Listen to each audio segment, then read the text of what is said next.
ঝাড়খণ্ডের ধানবাদ শহরটিতে যেসব দর্শনীয় স্থান রয়েছে তার মধ্যে একটি হচ্ছে ভাতিন্দা জলপ্রপাত, যার প্রাকৃতিক সৌন্দর্য অসাধারণ এবং আপনার বেশ কয়েক ঘন্টা সময় নিমেষেই কেটে যাবে এবং একবার গেলে সেখান থেকে আর ফিরে আসতে মন চাইবে না। শুধু দু চোখ ভরে মনে হবে প্রাকৃতিক সৌন্দর্য দেখেই যাই।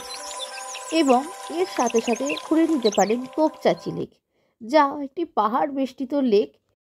ধানবাদ স্টেশন থেকে 16 কিলোমিটার দূরে অবস্থিত এই ভাতিন্দা জলপ্রপাত। আর ভাতিন্দা জলপ্রপাত থেকে আরও 39 কিলোমিটার দূরে অবস্থিত এই তোপচাঁচি লেক।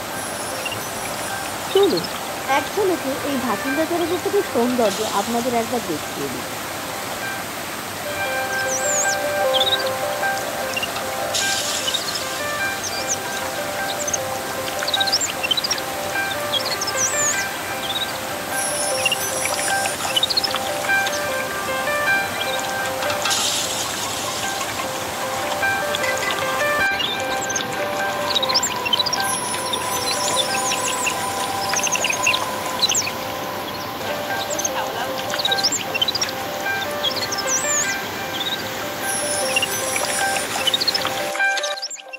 এবার আসি তোপচাঁচি লেকের ব্যাপারে।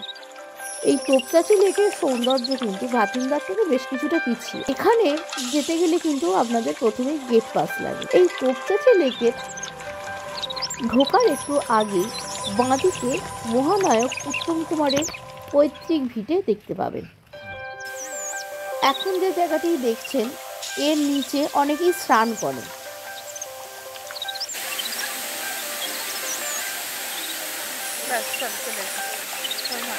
তবে নিজস্ব ওপিনিয়ন বা উচ্ছি ফলস এবং ভাতিন্দা ফলস দেখার পরে এই তোপচাঁচি লেক কিন্তু খুব একটা ভালো নাও লাগতে পারে।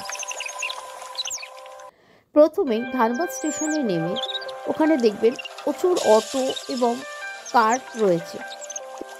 এখান থেকেই আপনারা ভালো করে বার্গেনিং করে অটো বা 4 হুইলার ভাড়া করে নিতে পারবেন। যারা একদিনে ট্যুরে যাবেন সেক্ষেত্রে বলবো ভাতিন্দা তোপচাঁচি দেখে যদি হাতে সময় থাকে সেক্ষেত্রে আপনারা উচ্ছি জলপ্রপাতে যেতে পারেন। না হলে বলবো অ্যাভয়েড করাই বেস্ট, না হলে কিন্তু আপনারা ফেরার ট্রেন পাবেন না। আর এই উচ্ছি জলপ্রপাতের ডিটেলস আপনারা আমার এই চ্যানেলে আগের একটি ভিডিওতে পেয়ে যাবেন এবং সেখানে যাওয়ার এবং আসার ট্রেনের টাইম এবং ডিটেলসও সেখানে পেয়ে যাবেন। হাতে 1-2 দিন সময় পেলে আপনি ইচ্ছা হলেই ঘুরে আসতে পারেন এই জায়গাগুলি থেকে। এবং হাতে যদি 1.5-2 দিন সময় থাকে তাহলে এই ভাতিন্দা তোপচাঁচির সাথে আপনি যোগ করে নিতে পারেন উচ্ছি জলপ্রপাত এবং মাইথন বাঁধ। মাইথন বাঁধের ডিটেলস নিয়ে আসছি আবার এর পরের আরেকটি অন্য ভিডিওতে। একই সাথে easy healthy recipe, tour guidance এবং আর্ট অ্যান্ড ক্রাফটের ভিডিওস পেতে চ্যানেলটি সাবস্ক্রাইব করে দেবেন।